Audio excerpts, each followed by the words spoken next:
Le concept de boule ouverte ou ensemble ouvert, c'est un concept qui est central quand on veut faire de l'analyse réelle. C'est un concept qu'on a commencé à voir un peu au semestre dernier dans le cours de calcul multivariable, dans le contexte de l'espace Rn avec métrique donnée par la métrique euclidienne. Alors, ce qu'on va faire dans cette capsule ici et la prochaine, c'est de généraliser ces concepts-là à des espaces métriques quelconques. Alors, dans la capsule précédente, on a défini ce qu'on entend par une métrique sur un ensemble quelconque et on a vu que ça incluait des cas avec lesquels on avait une familiarité, par exemple la distance euclidienne entre deux points, mais que c'était possible en général de généraliser ce concept-là à des choses avec lesquelles peut-être qu'on est moins familier. Alors, ce qu'on veut faire ici, c'est reprendre les notions de boule ouverte et d'ensemble ouvert qu'on a vu en calcul multivariable, mais tout simplement remplacer ce qu'on avait dans ce cas-là comme étant distance euclidienne par la métrique en général. Donc, on commence avec une définition ici. Alors, on va voir un espace métrique, ED, c'est-à-dire on a un ensemble d'objets, puis une manière de définir la distance entre deux éléments de cet ensemble-là. Alors, on va se donner un nombre réel, R plus grand que 0, qu'on va appeler le rayon, et A, un point quelconque de l'ensemble A. Donc, je vais définir la boule ouverte de rayon R centrée sur A par l'ensemble suivant que je vais définir, que je vais désigner comme ceci, nomenclature. Puis c'est l'ensemble de tous les points X dans E qui sont à une distance strictement inférieure à R du point donné A. Alors, j'ai le point A, puis je prends tous les points qui sont à une distance de A inférieure à R. Donc, l'inégalité stricte ici est importante. Un autre concept qu'on aura besoin plus tard, étant donné qu'on vient de définir ça, on aura besoin plus tard aussi du concept de la boule épointée. Donc, la boule épointée, c'est tout simplement cette boule-là, puis on enlève le point A. Donc, c'est tous les points qui sont tels que la distance entre X et A est inférieure à R et strictement supérieure à 0, essentiellement. Okay, donc, on ne permet pas que la distance soit égale à 0. Dans la boule pointée, on enlève le centre. Donc, le R, on l'appelle le rayon. A, on l'appelle le centre. Alors, exemple. Si je regarde l'exemple suivant, donc la droite réelle, R, avec la distance donnée par la valeur absolue de la différence entre deux nombres réels, et puis que je vous demande de caractériser c'est quoi la boule ouverte de rayon R centrée sur A, pour un R positif donné et un A donné. Alors, ça, on est familier avec ça. Ça, c'est essentiellement l'intervalle ouvert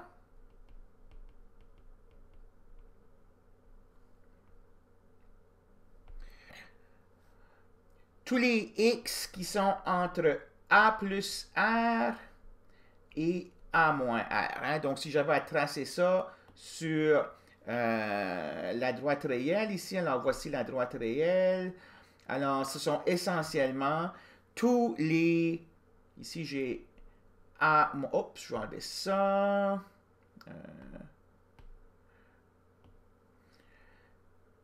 Ici, j'ai A moins R. Ici, j'ai A plus R. Ici, au centre, j'ai A. Alors, ce sont tous les nombres réels dans cet intervalle-là.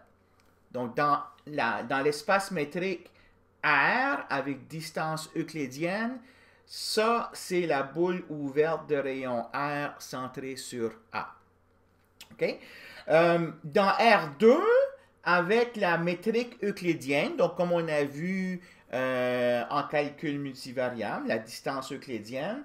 Donc, si je prends un point A dont les coordonnées sont x0, y0 dans R2, donc fixé, avec un rayon R fixé, Alors, la boule de rayon R centrée sur x0, y0, ben, si j'applique littéralement la définition que j'ai ici, c'est l'ensemble des xy dans R2 tel que, bon, c'est quoi la distance? Donc, c'est ici, ce que j'ai écrit là, c'est la distance entre le point xy et le point x0, y0 pour la distance euclidienne.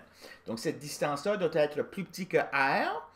Si j'élève au carré des deux côtés de l'inégalité, j'ai essentiellement x moins x0 au carré plus y moins y0 au carré est plus petit que r carré.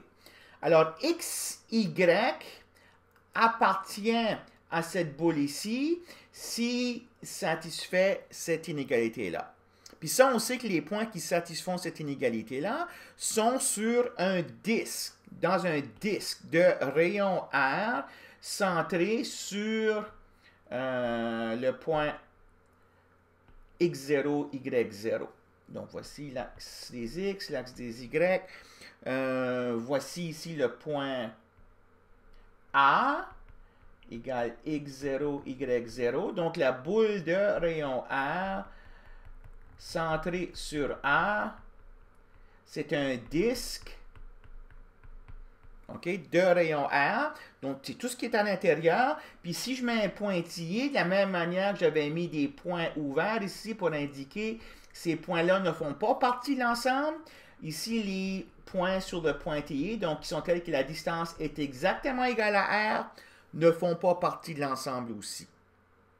OK, alors ça, c'est le disque ouvert de rayon R centré sur x0, y0. Donc ça, c'est la boule ouverte de rayon R centrée sur x0, y0 dans l'espace R2 avec la métrique euclidienne.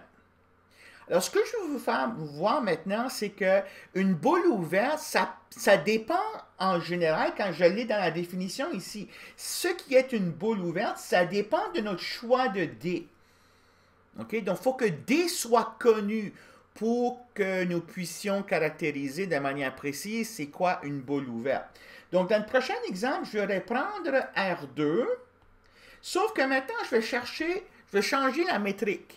Donc, pour métrique, je vais prendre ce qu'on avait vu à la capsule précédente, à l'exemple 2.3, partie 2. Je vais dire que la distance entre deux points, x1, y1 et x2, y2, c'est le maximum entre les deux nombres suivants. Valeur absolue de x1 moins x2, valeur absolue de y1 moins y2. Donc, je vais prendre par exemple le point A, le centre 0, 0, puis je vais prendre R égale à 1, juste pour fixer les idées, mais on pourrait faire l'analyse pour n'importe quel centre et n'importe quel rayon. Alors, je vais dire que le point X, Y ici, quelconque, appartient à cette boule-là. Donc, ça veut dire quoi?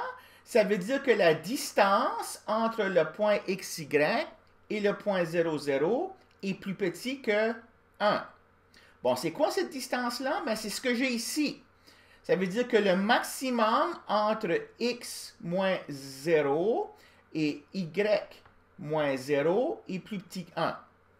Donc, si le maximum est plus petit que 1, ça veut dire que chacun de ces nombres-là doit être plus petit que 1. Je dois avoir ici, c'est clair, ça c'est la valeur absolue de x, 0 ne change rien. Je dois avoir valeur absolue de x plus petit que 1 et valeur absolue de y plus petit que 1. C'est-à-dire que je dois avoir x strictement entre moins 1 et 1 et y strictement entre moins 1 et 1. Donc, dans le plan euclidien, les points qui satisfont ceci sont dans un carré de centré à l'origine avec côté là 1 et moins 1. Et puis, les pointillés, encore une fois, on ne permet pas l'égalité ici, c'est les inégalités strictes. Donc, les pointillés ne font pas partie de l'ensemble.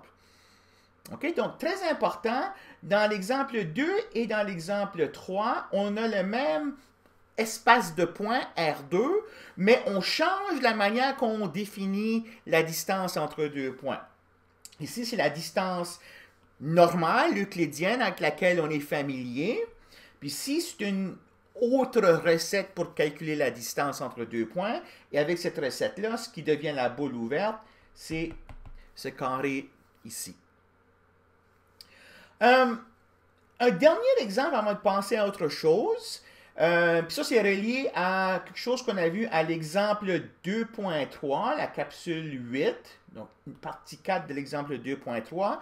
Je vais considérer encore une fois ce que j'avais appelé comme étant l'ensemble de toutes les fonctions qui vont de 0 à 1 dans R et qui sont bornées. Donc le graphe là est borné. Avec métrique telle qu'on avait précisé qu'on stipule que la distance entre f et g, c'est le suprémum de valeur absolue de f de x moins g de x pour tous les x entre 0 et 1. Alors, je vais prendre un f qui appartient à un élément de cet ensemble-là. Donc, je vais fixer quelque chose ici. Je vais prendre la fonction f de x égale sinus 2πx. Donc, on sait c'est quoi que ça ressemble le graphe d'un sinus. Je suis capable de tracer son graphe. C'est clairement une fonction qui est bornée. Hein, donc, son graphe ne s'en va pas à l'infini. Puis, en fait, je l'ai tracé ici là, en bleu. Ça, c'est le graphe de f. Alors, je vais donner un nombre R réel positif. Puis, j'aimerais te caractériser qu'est-ce que ça veut dire qu'un G, un autre élément de cet ensemble ici, G, appartienne à la boule de rayon R centrée sur F. Alors, ce qu'on va faire, c'est... Donc, ça veut donc dire ici que pour n'importe quel point X donné, le graphe de F et le graphe de G ne peuvent pas différer plus que R. Okay, donc, la distance verticale entre le graphe de F et le graphe de G, en n'importe quel point, okay, cette distance verticale-là ne peut pas être plus grande ou égale à R. Alors, je vais tracer ce que j'appelle une enveloppe ici. Donc, je vais regarder le graphe de F, puis je vais décaler son graphe par R vers le haut. J'ai un pointillé ici en rouge. Et de R vers le bas, j'ai un autre pointillé en rouge. Alors, pour qu'un élément G appartienne à cet ensemble ici, à la boule ouverte de rayon, donc si G appartient à la boule ouverte de rayon R centrée sur F, il faut que le graphe de G soit contenu dans l'enveloppe que j'ai ici en rouge. OK? Donc, c'est-à-dire, voici un exemple potentiel d'une fonction G qui appartiendrait à cette boule ouverte-là. Donc, je trace ici, là.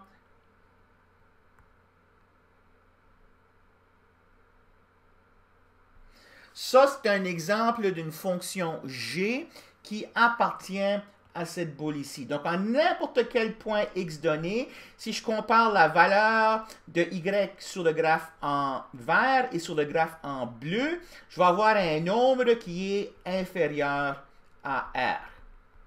Okay? Parce que j'ai tracé essentiellement une enveloppe d'épaisseur R, ou d'épaisseur 2R, c'est-à-dire là, autour de F. Donc, c'est important. La boule ouverte, là, c'est pas la région que j'ai tracée en rouge ici. OK? Ce qui est la boule ouverte, là, c'est l'ensemble de toutes les fonctions que je pourrais tracer qui sont telles que leur graphe est situé dans la région en rouge. OK? Alors, voilà un exemple non standard ou non intuitif de c'est quoi une boule ouverte. Okay? Donc, on va revenir sur ce concept-là là, à plusieurs reprises durant le semestre, comme un exemple de quelque chose qui n'est pas euclidien. Donc, voilà pour ce qui est d'une boule ouverte. Maintenant, je veux parler de ce que je vais appeler l'intérieur d'un ensemble. Alors, je commence ici, encore une fois, avec un espace métrique, ED. Et là, je vais prendre un sous-ensemble F de E. Et je vais prendre un point A. Puis pour l'instant, le point A, je ne spécifie pas il est où. Il peut être, en général, il va être dans E, mais je ne dis pas nécessairement qu'il est dans F. Plus tard, on va voir qu'il doit être dans F, là. Mais on prend un point A, et on dit que ce point A-là, c'est un point intérieur de F, si seulement si, il existe un nombre R positif, puis ce R-là, il va dépendre de A. Donc, je ne peux pas trouver le R avant d'avoir précisé c'est quoi le A. Donc, A est un point intérieur s'il existe un R positif tel que la boule de rayon R centrée sur A est entièrement contenue dans F. OK? Donc, si vous me donnez un point A, puis je suis capable de trouver une boule ouverte autour de ce point A-là, tel que cette boule ouverte-là est à l'intérieur, est contenue dans F comme sous-ensemble, je dis alors que le centre de cette boule-là, c'est un point intérieur à F. Puis, l'ensemble de tous les points intérieurs de F, c'est ce que j'appelle l'intérieur de F. Hein? Donc, point intérieur, puis l'intérieur, ce sont l'ensemble de tous les points intérieurs que je dénote par INT de F. Et puis, ici, maintenant, je stipule qu'il en suit que l'intérieur de F doit être un élément de F. Pourquoi? Si je prends un élément A dans l'intérieur de F, ben, ça veut dire qu'il existe un R tel que BRA est contenu dans F. Mais A appartient à cette boule ici. Hein, le centre de la boule appartient à la boule. Donc, un A quelconque dans l'intérieur de F est inclus dans F. Donc, l'intérieur de F est toujours un sous-ensemble de F. Et plus tard, on verra que la définition qu'on donnera d'un ensemble ouvert, c'est un ensemble qui est tel que son intérieur est égal à F. Okay? Donc, en ayant dit ceci, ça suppose qu'il y a peut-être des exemples où est-ce qu'on n'a pas l'égalité. Puis en fait, on va voir si c'est le cas, par exemple ici. Alors, si je prends à nouveau la droite réelle, c'est-à-dire l'ensemble des réels avec la distance donnée par la valeur absolue de la différence, puis je vais prendre l'intervalle 1, 5. Donc, 1 est inclus, puis 5 est exclu avec l'inégalité. Montrer que 2, c'est un point intérieur, mais que 1 n'est pas intérieur. Okay? Donc, ça n'aurait pas de sens de dire montrer que 6 est à l'intérieur ou pas à l'intérieur, parce qu'on vient de dire qu'il faut que l'intérieur soit dans F. Donc, pour investiguer les points intérieurs, il faut qu'on investigue des éléments de F. Donc, montrer ici que 2 est à l'intérieur, mais que 1 n'est pas à l'intérieur. OK, alors, si je regarde ici pour 2, donc prenons le point 2 pour montrer que 2 est un point intérieur à F, on doit trouver un nombre R positif tel que la boule ouverte de rayon R centrée sur 2 est inclus dans F. Donc là, ici, il faut que vous soyez capable de visualiser la situation. C'est à vous de choisir ce R-là. Il n'y a pas nécessairement un choix unique. Il suffit d'en trouver un qui fonctionne pour 2. Donc, je sais que la boule ouverte de rayon R centrée sur 2, c'est un intervalle de largeur R centré sur 2. Donc, avec le dessin ici, par exemple, je vois que tout ce que j'aurais besoin de faire, c'est prendre, par exemple, R égale à 1/2. Hein? Puis, en fait, R égale à 1 fonctionne aussi. Donc, on va utiliser R égale à 1. Donc, il suffit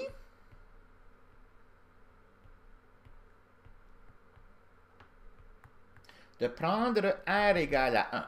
Donc, on doit montrer que la boule ouverte de rayon 1 centrée sur 2 est contenue dans F. Alors ça, c'est un énoncé qui parle de deux ensembles. Alors, je dois montrer que tout élément de cet ensemble ici est aussi un élément de cet ensemble ici. Hein? Donc, je prends un élément de BR2. Ça veut dire quelque chose, ça, pour que X appartient à B12.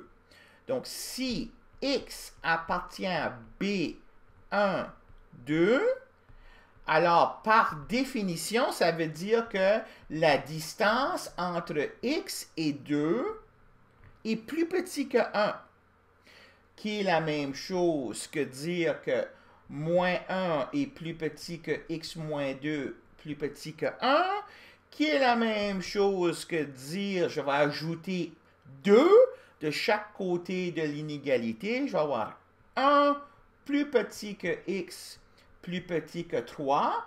Et puis, si X satisfait ceci, X satisfait aussi ceci. Hein? Donc, pourquoi c'est important de dire ça? Parce que ça, c'est la définition de ce que ça veut dire être dans F. Donc, j'ai montré que si je prends un X quelconque dans l'intervalle de rayon 1 centré sur 2, ben ce X-là est dans F.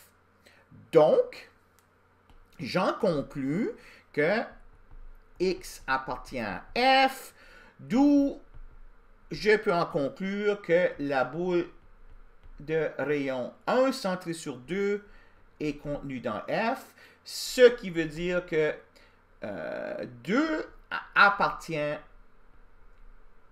à l'intérieur de F. Hein. J'ai trouvé pour ce point 2-là, j'ai trouvé un rayon, une boule ouverte de rayon 1 centrée sur 2 qui est complètement contenue dans l'ensemble en bleu ici, dans F. Pour montrer, donc montrons maintenant que 1 n'appartient pas à l'intérieur de F. Alors ici, ce qu'on doit montrer, c'est un peu différent. Hein? Je dois montrer que c'est impossible. C'est impossible de trouver une boule de n'importe quel rayon centrée sur 1 qui soit entièrement contenue dans l'ensemble F. Hein? On voit déjà là, que le problème, c'est que ça va déborder à gauche. Hein, donc, visuellement, on voit c'est quoi le problème. Donc, comment est-ce qu'on démontre ceci? Donc, on doit prendre un nombre R plus grand que 0 quelconque. Puis montrer que la boule centrée sur 1 de rayon R n'est pas contenue dans F.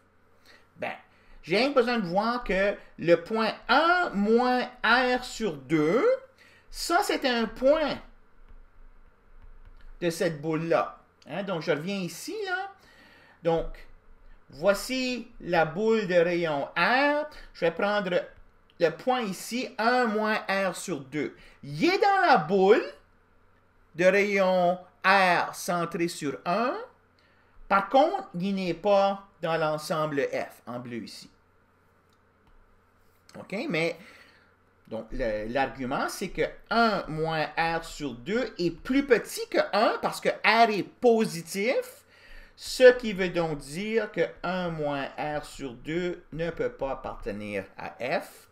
D'où, pour tout R positif, j'ai que la boule de rayon R centrée sur 1 n'est pas un sous-ensemble de F, ce qui veut dire que 1 n'est pas un point de l'intérieur de F. OK, donc voilà. Donc, certains points de F peuvent être des points intérieurs, d'autres points de F peuvent ne pas être des points intérieurs. Alors, ça va être la situation en général. Regardons un dernier exemple ici. Alors, sur la droite réelle, je vais prendre F comme étant l'intervalle ouvert 0x1. Montrons que l'intérieur de F est égal à F. OK? Donc ici, là, je vous mets un peu la puce à l'oreille pour comment on va commencer la capsule précédente. La capsule précédente, on verra qu'un ensemble F, on définira un ensemble F comme étant ouvert s'il satisfait cette propriété ici.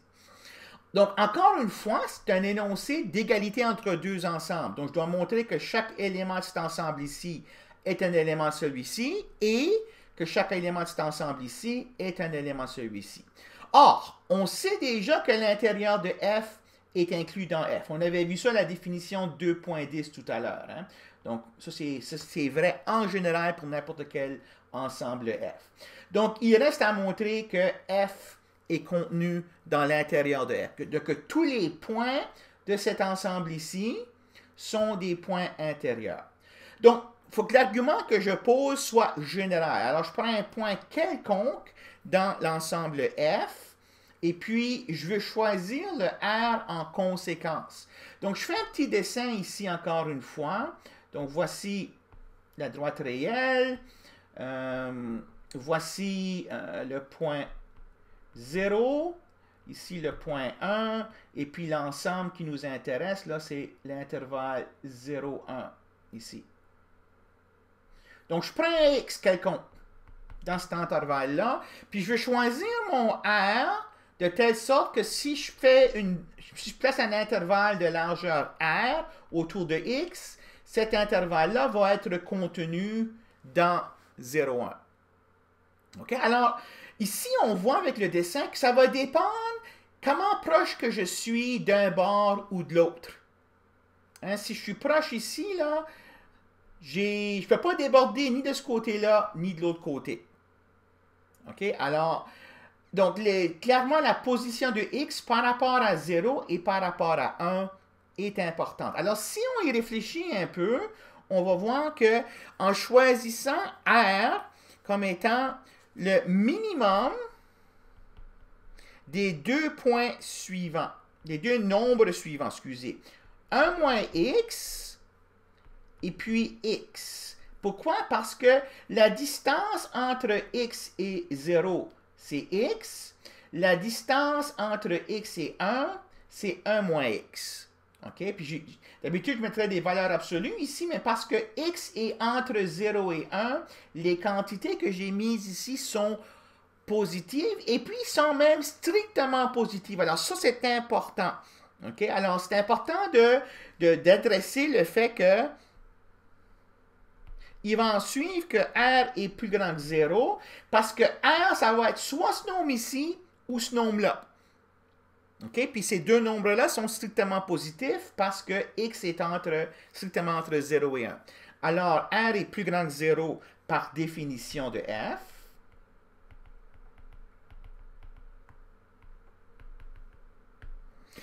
Et puis là, maintenant, on doit montrer qu'on a bien choisi que la boule de rayon R centrée sur X, en fait, est dans l'ensemble F. Donc, je vais prendre un élément. Donc, ici, j'ai choisi ma boule de rayon R. Je vais prendre un élément quelconque de cette boule-là, mettons Z, puis je dois montrer que ce Z-là, s'il est dans la boule en vert, dans l'intervalle en vert, il est dans l'ensemble F.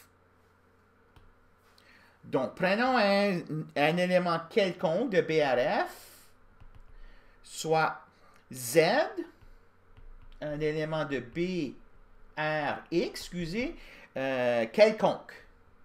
Je dis BRF, je vais dire BRX. Alors, la seule chose que je peux dire avec certitude à propos de Z, c'est que la distance entre Z et X est inférieure à R.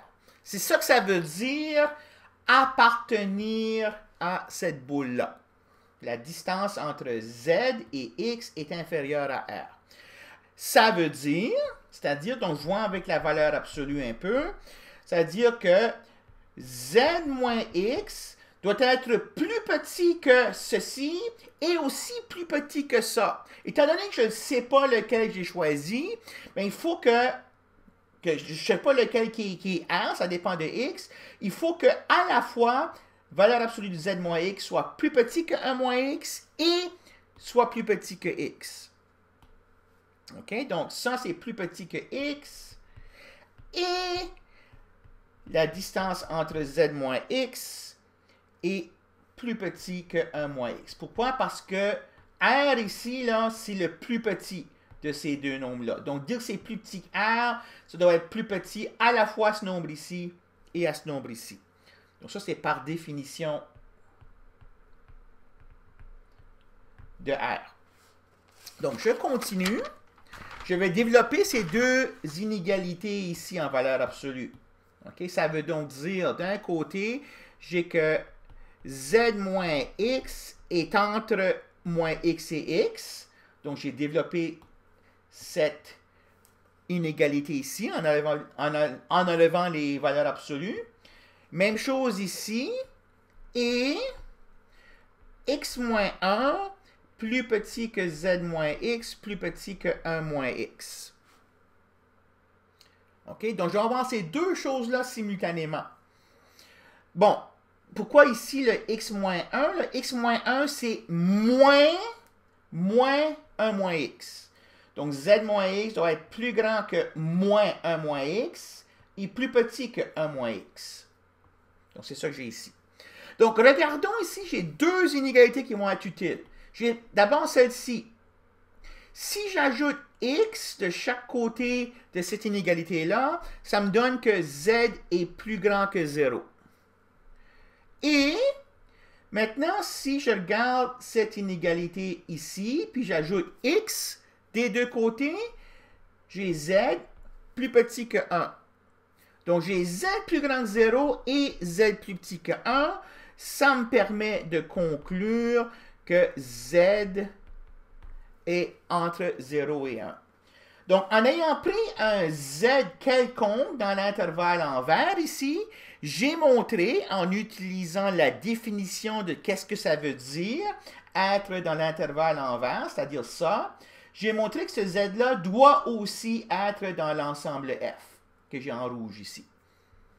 Okay, donc, c'est ça que j'ai ici. C'est-à-dire donc que z appartient à f. Donc, on a montré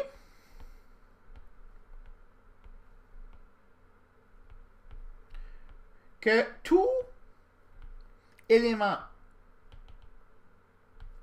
de BRX est un élément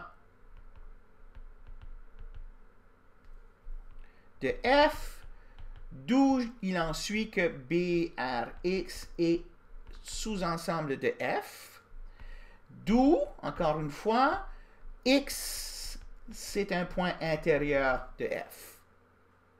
Donc, on a montré qu'un élément quelconque de f est un élément de l'intérieur de f. C'est ça qu'on a démontré ici.